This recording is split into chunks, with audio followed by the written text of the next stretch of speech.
बिस्मिल्लाहिर्रहमानिर्रहीम। अस्सलाम वालेकुम व रहमतुल्लाहि व बरकातुहू। आप सबका ताज़ा गल्फ न्यूज़ में स्वागत है, इस्तकबाल है, वेलकम है। आप सबसे गुजारिश की जाती है हमारा स्पेशल बुलेटिन आखिर तक देखें, हमारे चैनल को लाइक करें, सब्सक्राइब करें और दूसरों से शेयर करें। दोस्तों, इस्लाम में है मोहम्मद सल्लल्लाहु अलैहि वसल्लम को हम अपनी जान से, माल से, बीवी बच्चों से, माँ बाप से, अपने आप से ज़्यादा मोहब्बत करें। ज़ाहिर बात है, हर दिन का एक फंडामेंटल होता है बिलीफ सिस्टम। हमारा इस्लाम का भी ये फंडामेंटल बिलीफ सिस्टम है, क्योंकि हमने अल्लाह को पहचाना मोहम्मद सल्लल्लाहु अलैहि वसल्लम के ज़रिए से। मोहम्मद सल्लल्लाहु अलैहि वसल्लम ने हमें बताया कि अल्लाह एक है, उसको एक मानो, और मोहम्मद सल्लल्लाहु अलैहि वसल्लम आखिरी नबी, आखिरी रसूल है। ये हमारा ईमान है, ये हमारा बिलीफ सिस्टम है। और हम सबसे ज़्यादा मोहम्मद सल्लल्लाहु अलैहि वसल्लम से मोहब्बत करते हैं। मोहम्मद सल्लल्लाहु अलैहि वसल्लम ने हमें ये भी तालीम दी है, किसी के खुदाओं को बुरा मत बोलो। अल्टीमेटली हम अगर किसी के खुदाओं को बुरा बोलते हैं तो वो भी हमारे खुदा को बुरा बोलेगा। मतलब हमारा खुदा, उसका खुदा एक ही खुदा है हकीकत में, लेकिन इंसान की जहालत, इंसान की नासमझी जो है गलत सलग रंग दे देती है और अच्छा खासा माहौल जो है ख़राब हो जाता है। हालांकि सबका एक ही खुदा है, उसके अनेक नाम हैं, उसके अनेक नाम हैं, अपनी अपनी भाषाओं में अलग अलग नाम से उसे पुकारा जाता है, लेकिन है तो वो ऊपर वाला, है तो वो सबका रब, है तो वो अर्श वाला। उसको चाहे अल्लाह बोलो, भगवान बोलो, गॉड बोलो, खुदा बोलो, रब बोलो, जो चाहे जिस ज़बान में चाहे बोलो। अल्हम्दुलिल्लाह रब्बिल आलमीन, अत्तहियातु लिल्लाहि। हर ज़बान में उसकी तारीफ़ है, हर ज़बान में उसको जो पुकारा जाता है। लिहाजा दोस्तों, हर तारीफ़ सब कुछ उसी के लिए है। हमको डरना चाहिए, ऊपर वाले का डर हमारे अंदर रखना चाहिए। इंसान को ज़िंदगी में सबके साथ अच्छा रहना चाहिए और ज़मीन में फसाद नहीं मचाना चाहिए। अब एक बात ये सामने आई हुई है कि इंडिया के अंदर हैदराबाद में टी राजा सिंह नाम का एक आदमी, कहा यह जाता था कि भाई वो जाहिल है और पहले वो ऑटो चलाता था और गरीब आदमी है, और उल्टे सीधे बातें बोल के जो है वो गोशा महल का एमएलए बन गया। और इस तरह ज़ाहिर बात है भाई, इंडिया के अंदर बहुत जल्दी पब्लिसिटी मिल जाती है। अगर आप किसके भी ख़िलाफ़ बोलते हैं तो आपको जो है लोग लीडर बना देते हैं। लेकिन अफसोस की बात यह है कि बहुत सारे लोग ऐसे होते हैं जो जल्दी से जल्दी सस्ती शोहरत पाने के लिए, अपने आप को पॉपुलर करने के लिए मोहम्मद सल्लल्लाहु अलैहि वसल्लम के ख़िलाफ़ बोल देते हैं। अगर आदमी कोई भी मेरे ख़िलाफ़ बोले, मेरे माँ बाप के ख़िलाफ़ बोले या किसी के भी ख़िलाफ़ बोले, तो आदमी कितना भी कर लो, कोई भी चीज़ बर्दाश्त नहीं होती, लेकिन बर्दाश्त कर लेते हैं। लेकिन जब मोहम्मद सल्लल्लाहु अलैहि वसल्लम के ख़िलाफ़ बोलते हैं तो वो ईमान का जो पारा होता है, टेम्परेचर होता है, वो बिल्कुल सुनामी की तरह बस्ट हो जाता है, फूट जाता है, उसको कंट्रोल नहीं किया जा सकता है। ये हालात लाए क्यों जाते हैं, ऐसा क्यों किया जाता है? एक बात बता दूं दोस्तों, मोहम्मद सल्लल्लाहु अलैहि वसल्लम के टाइम में एक बहुत बड़े सहाबी थे जिनको अल्लाह की तलवार कहा जाता था, खालिद बिन वलीद रज़ियल्लाहु तआला अन्हु। वो इससे ज़बरदस्त सहाबी, उनके वालिद साहब वलीद बिन मुग़ीरा, जो कि जो है मोहम्मद सल्लल्लाहु अलैहि वसल्लम के कट्टर दुश्मन, उन्होंने जोश में मोहम्मद सल्लल्लाहु अलैहि वसल्लम को जो गलत बात बोल दी, बिल्कुल टी राजा सिंह की तरह बिल्कुल गलत बात बोल दी। मोहम्मद सल्लल्लाहु अलैहि वसल्लम ने उसको जो जवाब दिया, ऐसा जवाब दिया कि वो अपनी माँ के पास आया तलवार लेके और बोला कि मोहम्मद सल्लल्लाहु अलैहि वसल्लम कभी झूठ नहीं बोल सकते। उन्होंने 9 बातें बताई है, वो सब मेरे अंदर है। 10वीं बात भी आज उन्होंने मेरे बारे में बता दी है। वो मैं तेरे से जानना चाहता हूँ, मैं किसका बेटा हूँ? वो बोलती कि भाई तुम तो जो है अपने बाप के बेटे हैं। लेकिन जब माँ को पता चलता है कि मोहम्मद सल्लल्लाहु अलैहि वसल्लम ने ये बात बताई है, तो माँ ज़्यादा जो है कुछ वो हीरा बहाना नहीं बनाती, बोल देती है अगर मोहम्मद सल्लल्लाहु अलैहि वसल्लम ने तुझे बोला है तो सच बोलते हैं। सुन, तेरे बाप के पास पैसा तो बहुत था, जायदादें बहुत थी, सब कुछ था, रुपया, पैसा, डॉलर, लेकिन वो नामर्द था। इसलिए मैंने एक गरीब लकड़हारे से जो है ज़रिए से तुझे पैदा की, और क्योंकि अगर वो जो है वैसे ही मर जाता तो फिर ये जायदाद, जो भी पैसा होता था, वो उसके ख़ानदान में दूसरे लोगों को चले जाती। मैं जो है वो नहीं जाना बोल के, अपने पास रहना बोल के, कैसा भी करके तुझे पैदा किया और तू उसकी औलाद है। जब मोहम्मद सल्लल्लाहु अलैहि वसल्लम को जब बुरी बात बोलते हैं तो पता चल जाता है कि भाई वो नाजायज़ औलाद होती है जो मोहम्मद सल्लल्लाहु अलैहि वसल्लम के ख़िलाफ़ बोलता है। दुनिया में जो भी लोग हैं, देख लो, बड़े बड़े लोग दुनिया के अंदर गुजरे हैं, कभी भी मोहम्मद सल्लल्लाहु अलैहि वसल्लम के ख़िलाफ़ हुए हैं, लेकिन कभी भी मोहम्मद सल्लल्लाहु अलैहि वसल्लम के बारे में बुरा नहीं बोली। हालांकि कितने दुनिया में लोग आए हुए हैं, دشمنی تو ہر کوئی کرتا ہے، لیکن کبھی بھی محمد صلی اللہ علیہ وسلم کے خلاف برا نہیں بولی۔ یہ جو اتنا بڑا آدمی تھا عرب کا، کہا یہ جاتا ہے کہ بھائی پیسے والوں میں یہ جو ہے نمبر 2 کی پوزیشن پہ تھا، یہ وہاں پہ پورے عرب میں، اور وہ آدمی جو ہے ایسا بول دیا اور ہمیشہ کے لیے جہنم میں چلا گیا۔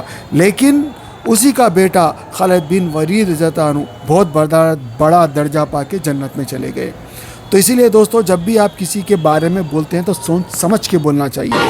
لیڈراں برداشت نہیں کر سکتے، معمولی لیڈراں اپنے بارے میں برداشت نہیں کر سکتے۔ ہم آئے دن سنتے ہیں کہ بھائی قتل ہو گیا، غارت گیری ہو گئی، یہ تو محمد صلی اللہ علیہ وسلم کے بارے میں بولے۔ اور جب اسے پکڑ کے لے کے گئے عدالت میں گئے، تو عدالت کا بھی کام ہے کہ بھائی لوگوں کا ہجوم دیکھتے، لڑائی جھگڑے کو روکنے کے لیے اسے کم سے کم کچھ دن جیل میں ڈالتے اور لوگوں کو بھی بتاتے کہ ایسا مت کرو۔ اب اس کو چھوڑنے کے بعد لوگ یہ کہہ رہے ہیں کہ بھائی اب ایک سے کئی لوگ بولنا شروع کر دیں گے، نپور شرما نے بولا، یہ بولا، اب اور بھی کئی لوگ بول دیں گے، اچھی بات نہیں ہے۔ لیکن بی جے پی نے ایک اچھا فیصلہ کیا، نپور شرما کو نکالنے میں کافی ٹائم لگایا، لیکن اس کو نکالنے میں فوراً ایک ٹائم بھی نہیں لگایا۔ اسی وقت ان کو جو ہے ایک لیٹر دے دیا گیا ہے اور بتا دیا گیا ہے کہ بھئی اگر ہم تم کو پارٹی سے نکال دے تو کیا ہی اچھا ہوگا، کیونکہ تم نے وہ کام کیا ہے جو خباثت کا تم نے کام کیا ہوا ہے۔ کیوں تم یہ کام کرے ایسا؟ ہماری بی جے پی پارٹی سب کو لے کے چلتی ہے، ایسا لڑے جھگڑا دنگا فساد نہیں چلتی، تم کیوں کرے ایسا؟ بلکہ بی جے پی والے ایک لیٹر دیا، 10 دن کے اندر تم رپلائی دو بول کے۔ حالانکہ دوسرے چینل کے بہت سارے لوگ بھی بول رہے ہیں کہ بھائی ایسا بولنا صحیح نہیں ہے، یہ ایک سافٹ لیٹر ہے، حالانکہ سسپینڈ کرنا ہے تو پورا سسپینڈ کر دینا چاہیے تھا۔ کس بات کا وہ ہے؟ اور اگر وہاں پہ الیکشن بھی ہوتا ہے تو بھائی اگر آپ پکے ہیں تو آپ جیت جائیں گے، غلط کیا ہے اس کے اندر؟ تو یہ راجہ سنگھ کو ایسا نہیں بولنا چاہیے تھا، اوپر والے کا ڈر رکھنا چاہیے تھا۔ حالانکہ منور فاروقی کوئی جو ہے کہ کسی کا بھی وہ بھلا نہیں چاہا، نہ ہی وہ ہندوؤں کے بارے میں جو ہے ان کا بھلا چاہا، نہ ہی وہ مسلمانوں کا بھلا چاہا۔ مسلمانوں کے بارے میں بھی وہ الٹا سیدھا بولتا رہا ہے۔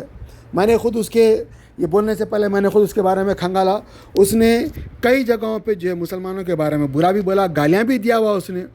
تو یہ اس کو ایسا جو آدمی جو اسلام دھرم پہ ہی نہیں چل رہا، اس کو لے کے اسلام دھرم کو ٹارگٹ کر دینا، یہ تو صحیح نہیں ہے۔ نام کے واسطے جو ہے کام خراب کر دے رہے ہیں، سبھی لوگوں کو برا بول دے رہے ہیں، یہ تو صحیح نہیں ہے۔ میں برا ہوں تو مجھے برا بولو، لیکن میں برا ہوں تو پوری قوم کو برا بول دے رہے ہیں، پورے ملک کو برا بول دے رہے ہیں، پورے ریلیجن کو برا بول دے رہے ہیں، یہ تو صحیح نہیں ہے، یہ غلط ہے۔ ہم سعودی عرب میں دیکھتے ہیں کہ بھائی اکثر لوگ جو ہے مسیحیوں کیونکہ زیادہ کام کرتے ہیں، اور انڈین پاکستانی جو ہے بیچارے کتنے بھی بڑے پوسٹ پہ چلے جائے، وہ ایک لیبر کا ہی درجے میں آتا ہے، کتنا بھی بڑا ڈاکٹر ہو، انجینئر ہو، اس کے اوپر مصری ہی ہوتا ہے، تو لوگ اس کو مصری کو برا بولتے ہیں۔ میں بھی برا بولنے لگ گیا تھا۔ پھر ہمارے دوست جو مدینہ منورہ میں رہتے ہیں، مفتی عبداللہ صاحب، انہوں نے مجھے بتایا کہ بھائی مصر کے لوگوں کو برا مت بولو، جس نے تمہارے ساتھ برا کیا اس کو برا بولو، کیونکہ ایک امہات المومنین کا تعلق جو ہے مصر سے ہے، تو لہٰذا مصریوں کی ریسپیکٹ کرو، یعنی ہر ایک کی ریسپیکٹ کرنا ہے، ہر ایک کی ریسپیکٹ کرو۔ ہند سے ٹھنڈی ہوا آتی ہے، محمد صلی اللہ علیہ وسلم نے بتایا، اور واقعی ہند کے لوگ جتنا اسلام کے اوپر عمل کرتے ہیں، جتنا اسلام سے محبت کرتے ہیں، میں سمجھتا ہوں شاید ہی کوئی دنیا میں اتنا محبت کرتا ہوگا۔ میرا یہ نظریہ ہے، میرا یہ ماننا ہے، ویسے بہت سارے لوگ ہیں، ہر جگہ ہے محبت کرنے والے، لیکن ہند کے لوگ زیادہ محبت کرتے ہیں، چاہے وہ مسلم ہو، چاہے وہ ہندو ہو، چاہے وہ کسی بھی دھرم سے تعلق رکھتے ہو، سارے لوگ۔ میں کئی ٹی وی چینل ابھی دیکھ رہا تھا، سارے لوگ، کوئی کہتے ہیں محمد صاحب، کوئی کہتے ہیں محمد صلی اللہ علیہ وآلہ وسلم، حالانکہ محمد صلی اللہ علیہ وسلم بولنے والے مسلم ہوتے ہیں زیادہ، انہیں ریسپیکٹ کر رہے ہیں، درود شریف پڑھ رہے ہیں، پیس بھی اپان ہم بول رہے ہیں، انہیں اللہ کی رحمتیں برکتیں بول رہے ہیں، لیکن یہ جملہ بھی ہمارے نان مسلم بھائی، خاص طور سے ہندو بھائی بھی بولتے ہیں۔ پہلے کے حیدرآباد کے جو کمشنر ہوا کرتے تھے وہ لوگ بھی بولتے تھے، اور کئی لوگوں کو میں دیکھتا ہوں پولیس کے اعلیٰ عہدیدار، وہ لوگ بھی جو ہے محمد صلی اللہ علیہ وسلم بول کے بولتے ہیں۔ کئی لوگ ہیں ایسے جو ریسپیکٹ سے بات کرتے ہیں، نہ صرف مسلمان بلکہ کئی لوگ ہیں، اور جن کو بولنے نہیں آتا، ظاہر بات ہے تھوڑا ذرا ٹف ہوتا ہے بولنے میں، یہ عام جو نئے فرسٹ ٹائم بولنا چاہ رہے ہیں تو وہ محمد صاحب بول دیتے ہیں، یعنی ریسپیکٹ دے رہے ہیں ہر حال میں۔ اور محمد صلی اللہ علیہ وسلم ہی دنیا کی وہ واحد شخصیت ہے جن کی وجہ سے دنیا کے اندر ایک روشنی آئی، ورنہ ہر کوئی جو ہے عورتوں کو زندہ جلا دیتا تھا، مار دیتا تھا، اور ان کا کوئی پوچھنے والا نہیں تھا، چاہے وہ ہندوستان ہو یا عربستان ہو یا کوئی بھی کسی بھی جگہ ہو، یہ مشہور باتیں ہیں۔ تو بہرحال محمد صلی اللہ علیہ وسلم آئے، دنیا کے اندر روشنی آئی، برکت آئی، اور اس طرح کے التو فالتو بیان کر کے اپنے آپ کو پبلسٹی دینا یہ غلط بات ہے۔ اور ایک بات یہ بھی دیکھنے میں آئی ہے، جس نے بھی محمد صلی اللہ علیہ وسلم کو برا بولا، اللہ نے اسے ابو جہل یا ابو لہب کی طرح خود اللہ نے اس کو سزا دی ہے، یہ آپ ہسٹری دے سکتے ہیں۔ اسی لیے ہر ایک کو ڈرنا چاہیے، ہر ایک کو توبہ استغفار کرنا چاہیے کہ اللہ تعالیٰ ہم کو اپنے عذاب سے بچا، اور ہمیشہ ہر ایک کو یہ دعا کرتے رہنا چاہیے کہ اوپر والے ہم سب کو ہدایت دے۔ بہت ضروری ہے ہدایت رہیں گی تو کوئی بھی آدمی کسی کے دھرم کو برا نہیں بولے گا، کوئی بھی آدمی کسی کے بارے میں اول فول بھی نہیں بیکے گا، سب کا اچھا رہے گا، اچھا خیر خواہی کے بارے میں سوچتا رہے گا۔ بہرحال دوستو، میرے سامنے جو باتیں آئی ہوئی ہے میں نے آپ کے سامنے لگایا، اور کچھ لوگوں کے میں انٹرویوز بھی لگا رہا ہوں۔ ظاہر بات ہے مسلمانوں کا دل بہت ٹوٹ گیا اس کی وجہ سے، اور ظاہر بات ہے ایسی چیز کے اوپر عدالت کو جو ہے اسٹرکٹ ایکشن لینا چاہیے، اور عدالت جو ہے اگر کوئی نچلی سطح کی عدالت اگر ہم کو لگتا ہے کہ بھئی ہم اس سے مطمئن نہیں ہے تو ہم سپریم کورٹ تک بھی جا سکتے ہیں۔ ویسے اوپر والے کی جو عدالت ہے سپریم کورٹ کے اوپر بھی ہے، اس لیے ہر ایک کو اوپر والے سے ڈرنا چاہیے، چاہے جج ہو یا عام آدمی ہو۔ بہرحال ہم دعا کرتے ہیں اللہ تعالیٰ تمام عالم کے انسانوں کو ہدایت دے، اور راجا سنگھ کو اپنی طرف سے ضرور سبق سکھائے تاکہ دوسروں کو کبھی بھی وہ نقصان نہ پہنچائے۔ آپ کا کیا کہنا ہے ضرور کمنٹ کر کے بتائیے گا۔ السلام علیکم ورحمۃ اللہ وبرکاتہ۔ قرآن پاک کو تجوید سے پڑھنے کی اہمیت۔ قرآن پاک کو تجوید سے پڑھنے کی اہمیت یہ ہے کہ قرآن کریم اللہ عز و جل کا کلام ہے۔ اس کے حقوق میں ایک اہم ترین اور اولین حق یہ ہے کہ صحت الفاظی ضروری قواعد تجوید کی رعایت کرتے ہوئے اس کی تلاوت کی جائے۔ قرآن میں اللہ عز و جل کا ارشاد ہے وَرَتَّلْنَاهُ تَرْتِيلًا، ہم نے اسے ترتیل کے ساتھ نازل کیا ہے۔ اس سے واضح ہے اور ترتیل ہی کے ساتھ پڑھنے کا حکم بھی فرمایا ہے۔ چنانچہ دوسری جگہ ارشاد ہے وَرَتِّلِ الْقُرْآنَ تَرْتِيلًا، اور قرآن کی تلاوت اطمینان سے صاف صاف کیا کرو۔ ترتیل کی تفسیر حضرت علی کرم اللہ وجہہ کے ارشاد کے مطابق حروف کو تجوید کے ساتھ پڑھنا اور وقفوں کی معرفت ہے، تو ترتیل سے قرآن کریم پڑھا جائے گا، تب ہی اس کی تلاوت کا حق ادا ہوگا، اور ایسے ہی تلاوت پر حسنات اور انعامات خداوندی کا وعدہ ہے۔ لیکن اگر تلاوت تجوید کی رعایت کے ساتھ نہیں بلکہ اس کے خلاف ہے تو اس سے تلاوت کا حق ادا نہیں ہو سکتا۔ حدیث پاک کے اندر یوں آتا ہے زینوا القرآن باصواتکم، ترجمہ اپنی آواز سے قرآن کو مزین کرو۔ وحسنوا القرآن باصواتکم فإن الصوت الحسن یزید القرآن حسنا، اچھی آواز سے قرآن کو پڑھو کیونکہ اچھی آواز قرآن کریم کے حسن کو بڑھا دیتی ہے۔ اعوذ باللہ من الشیطان الرجیم، بسم اللہ الرحمن الرحیم، انا نحن نزلنا الذکر وانا له لحافظون، وقال في موضع آخر وَلَقَدْ يَسَّرْنَا الْقُرْآنَ لِلذِّكْرِ فَهَلْ مِن مُّدَّكِرٍ اقرأوا القرآن بلحون العرب وأصواتها، قرآن کریم کو عربی لہجے میں پڑھو۔ محققین علماء نے تصریح فرمائی ہے کہ بغیر تجوید قرآن پڑھنے والا مستحق ثواب نہیں۔ یا ایھا الذین آمنوا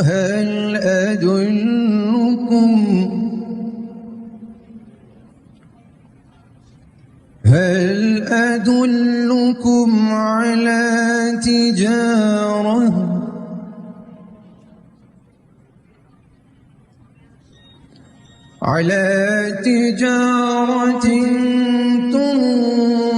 تنجيكم من عذاب أليم दोस्तों कुरान शरीफ को सीख के पढ़ना हर मुसलमान के ऊपर फ़र्ज़ है।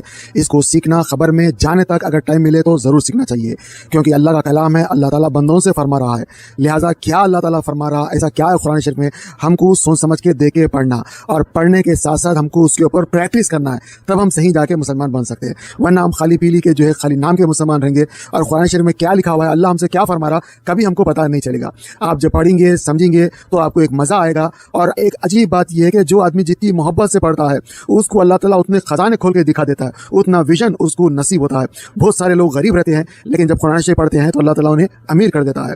बहुत सारे लोग परेशान होते हैं, कुरान शरीफ जब पढ़ते हैं तो अल्लाह उनकी परेशानियां दूर कर देता है। बहुत सारे लोगों का अजाब कुरान शरीफ पढ़ने की वजह से खत्म होता है। आप लोगों से गुजारिश की जाती है, यहाँ पे जो दिखाए गए नंबर्स के ऊपर इनको कॉन्टैक्ट करें, चाहे आप इंडिया में हो या पाकिस्तान में हो या सऊदी में हो या यूके में हो या यूएसए में हो या गल्फ में कहीं भी हो, किसी दुनिया के किसी भी खिते में हो।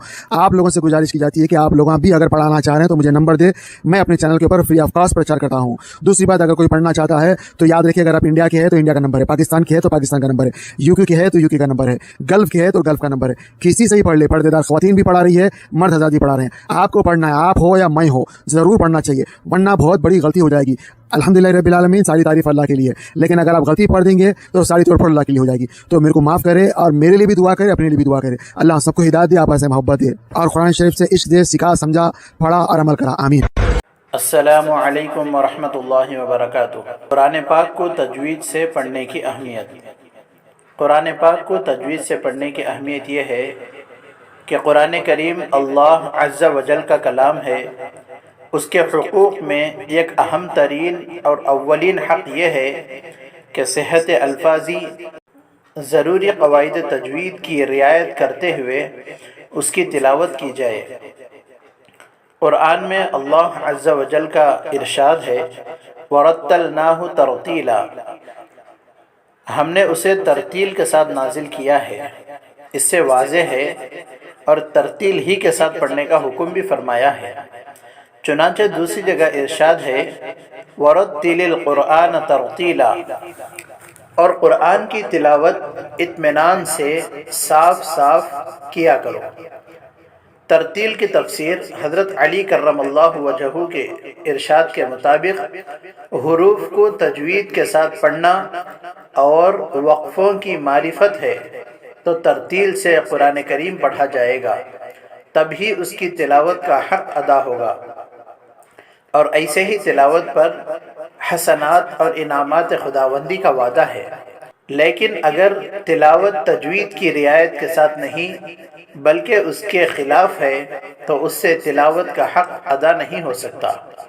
हदीस पाक के अंदर यूँ आता है, ज़य्यिनुल क़ुरआन बिअस्वातिकुम, तर्जमा अपनी आवाज़ से क़ुरआन को मुज़य्यन करो।